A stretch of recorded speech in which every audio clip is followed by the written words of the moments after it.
State, the receivers, and then last week not so much.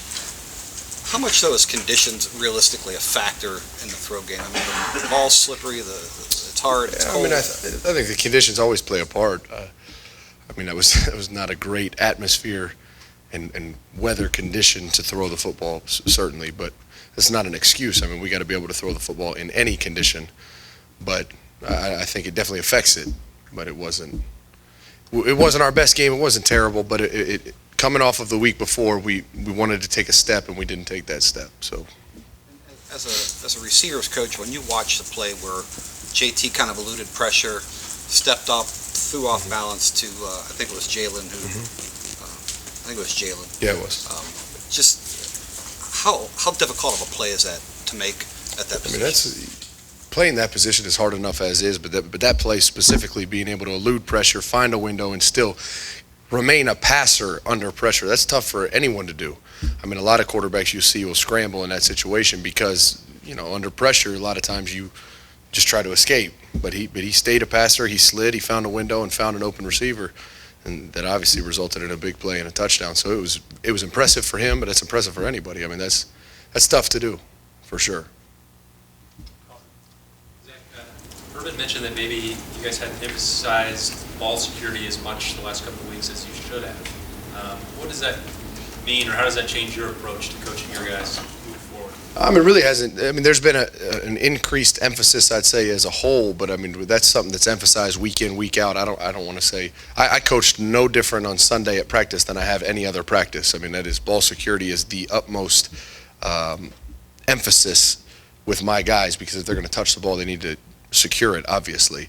And I mean, looking at Jalen's fumble that he had when he was playing offense on the goal line there. I mean, he held the ball correctly. He had it high and tight. He had it secured. I mean, it was just one of those things where he didn't have great strength on the ball, and it got hit kind of perfectly. The guy's helmet hit the ball, and it was something that I don't know that other than having the ball in the other hand that he could have done much about it. But fumbling the football is unacceptable. So we've obviously addressed that, and we'll continue to coach it hard, every practice. Is there something that it takes to be able to bounce back from that? I mean, Dontre had that problem 2 weeks ago, fumbled, scores a touchdown.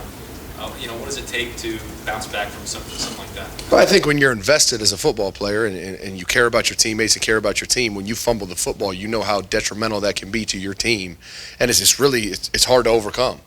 It's something that's necessary. It's something that a skilled athlete, really any athlete, needs to be able to overcome adversity, but it's not easy to do, especially if you're invested and care.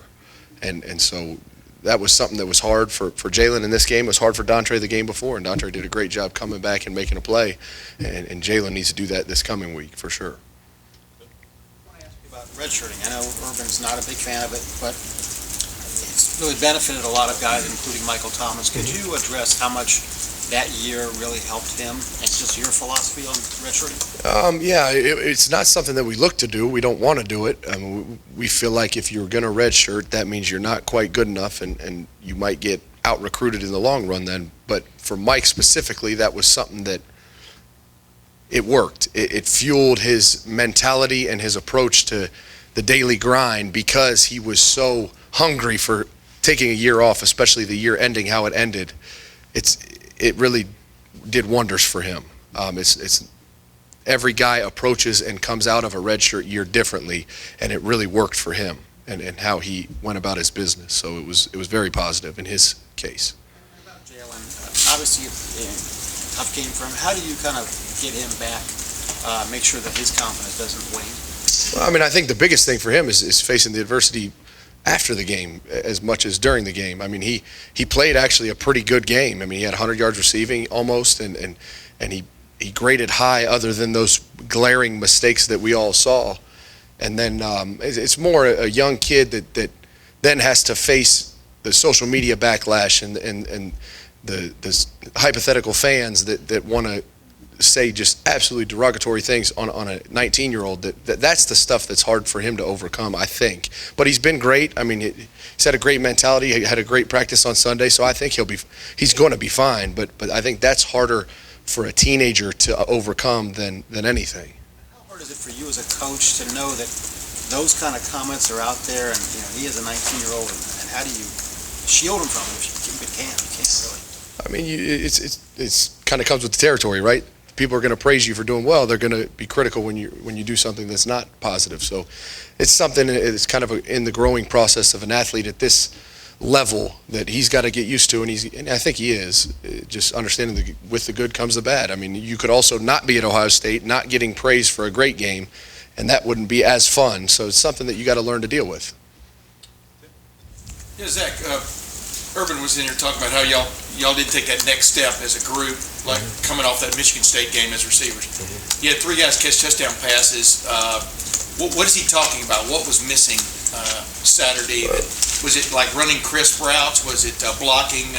What was missing from the group? I think it was, we obviously have a mission at my position to be the best receiver corps in the country, and we took a step towards that against Michigan State, and we wanted to take another step against Minnesota. Now, whatever the reason, the snow, the cold, the dog ate my homework, whatever it is, it's just an excuse at that point. We didn't block as well as we have blocked, and we didn't execute the throw game as well as we did previously. So there's a number of reasons, number of excuses. At the end of the day, it's did you get better from the game before or not? And we did not. Now, it wasn't like we were a glaring issue on offense or with the team, but it just wasn't the progress that we wanted. So. Yeah, I know. That's what I mean.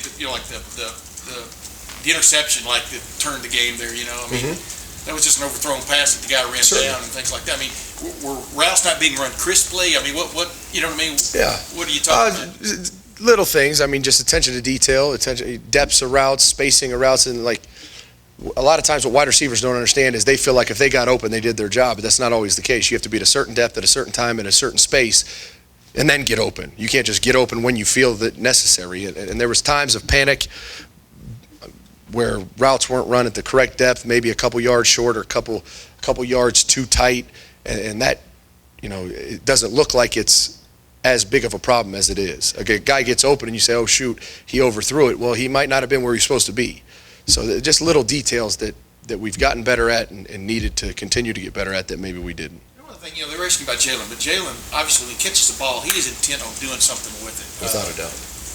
How do you do one thing without taking away that? I mean, how do you tame him one side, but not take away that element? Without a doubt. I mean, he's an aggressive ball carrier, certainly, but his issues were not in that aggression. His issues were catching punts, obviously, and that's something that he's been phenomenal at and just didn't have a great game for whatever reason.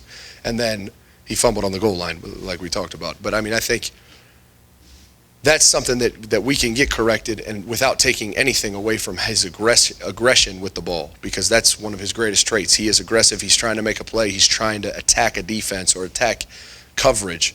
So we can definitely fix the issues without hindering what makes him good. Zach, James Clark was a highly recruited guy, had the injury last year, of course. Is that still holding him back a little bit, or how close is he to? Yeah, I think it is a little bit, maybe more psychologically than anything, because he's 100% or close to it. I think he still favors it a little bit, but he's gotten better. I mean, through the course of this fall, he came into fall and just didn't look the same as we had hoped he would look coming off the injury, but he's gotten better and better, and you're starting to see it a little bit now, where I would hope that given some time, given some success where he can gain some confidence, that will come back. And that's kind of our plan right now, is get him that success so that he can get a little confidence in his leg and in his speed and in his ability, so that he can take that next step and kind of start to contribute around here. So early in his career, do you have to remind him of that sometimes, like, hey, you're just a redshirt freshman, your time will come? Or no, I mean, no, that's not really how we operate. I think it's kind of we expect you to contribute now. I don't care if you're 18, 22, 25, it doesn't really matter. We got to go. And so what he needs to understand is, and what he does understand is, he's coming back from a pretty significant injury, but it's healed. And he needs to gain confidence in that and start playing like he should be playing as a second-year guy. Zach, with the Zone 6 stuff and stuff in your room this year, did you really want your guys to have an identity like that, within the team dynamics, but really take on something other than just, being the wide receivers? Yeah, certainly. I mean, we operate on the power of a unit, and I wanted our unit to be the strongest unit on the team in the country, whatever it is. And however that mentality got developed, I wanted to kind of helped that along. And it started coming together in two-a-days. It really started coming together in spring. It started to get stronger in two-a-days in fall camp, and then we started to go through the season, and that was something that they kind of came up with on their own and that I helped fuel. And it's a mentality and a lifestyle that they have adapted to and bought into. And so it's within the team concept, it's basically us saying we're going to hold our own as a receiver corps. That's our job and our commitment to the team. So that's what they've bought into and really ran with. What does that, just the difference, it just interests me, the difference of that, every group is tight and wants to be as good as possible, but when it seems like you guys have taken it that one little step farther. Do you think it does it make guys more accountable to each other? Does it inspire guys to hold up their individual part of it more? What do you think that does? Yeah, I think it just kind of gives a mentality to what we're striving to get to. It makes them, it reminds them of what we're trying to be constantly, and a lifestyle that we're trying to live, a way we play 24/7 in practice and games. And I think you're right that whatever you want to call it, nickname, has given them a constant reminder of, listen, this is what we're trying to do, why we're trying to do it, and how we're going to do it, and nothing else is acceptable. That is the lifestyle we're going to live as a core. And so whatever the reason, that nickname, that mantra has kind of reminded them constantly that this is how we're going to live, this is how we're going to operate, this is how we're going to play, and nothing else is going to be accepted as a unit. Urban just had mentioned that he had a conversation with you, maybe talking about if Jalen needed to come off punt return, but then you guys talked about how aggressive he is to the ball. Can you just maybe talk about that, of the things that you like about him as a punt returner back there? Yeah, I think obviously the switch was made 5 weeks ago, 4 weeks ago, because I felt like, and Coach Meyer felt like he was really gave a lot to our unit, being aggressive to the ball, catching the ball, and really not necessarily gaining yards after the catch, but really preventing us from losing yards where the ball's rolling, or he was very aggressive to the ball, and that's a trait that we really liked. And so we put him in that situation, and he's been phenomenal since we put him there. This last game he had 2 hiccups. I don't want to jump to any conclusions. It was just kind of a bad day for him, so we're just going to work really hard to make sure he doesn't have another bad day like that. But the positives that he brought before, he still brings, and so we're excited about it. During off-season conditioning, lifting, 7-on-7, spring, fall, everything, how big a deal was made of the fact to get back to the Big Ten title? But that's why we wake up in the morning and brush our teeth and do what we do. That's been the ultimate goal, the number one goal. The thing we had to do was get back there and win a championship for this university. So that's all we really talked about. There was no greater goal, nothing beyond that talked about, and that's been what our sights have been set on since day one, pretty much every day. I'm not asking you to be the social media police here, but when you see what Jalen's going through on Twitter, do you pull him aside and have a conversation with him? And then the second part of that is, when a guy that young goes through something like that, can something like that make him a little jaded toward fans then? I think any young guy is going to have a reaction to something like that, but I've pulled him aside. We've talked about it, and believe it or not, other guys have talked to him outside of me. Philly Brown talked to him, and other guys just around the building that have dealt with that before have talked to him. So I think that's a part of the maturation process of a football player at a university or a program of this magnitude. It happens everywhere. It happens to everyone. That's just something that maybe he hasn't experienced that now he has, and he'll grow from. But I don't think it changed his feelings towards fans in general or anything like that. I think it was just something that he had to realize, like, okay, this is how it happens when things don't go well. I need to learn from this and realize that when things don't go well, not everyone's going to have my best interest in mind. A lot of fans defended him too. Without a doubt. So it's Without a maybe doubt. a vocal minority on there being kind of crazy on Twitter. No question. It's just people are passionate about their team, and they should be. And so when things don't go well, they're passionate about them not going well. But for the most part, fans were supportive and awesome to him and to everyone, really. All right, thanks, Coach. No, I brought it up. Just it never fazed him. It didn't seem like it fazed him, but I wanted to address it because I know he saw it, and I know he's young. So I wanted to make sure that I addressed it with him before it festered into something else.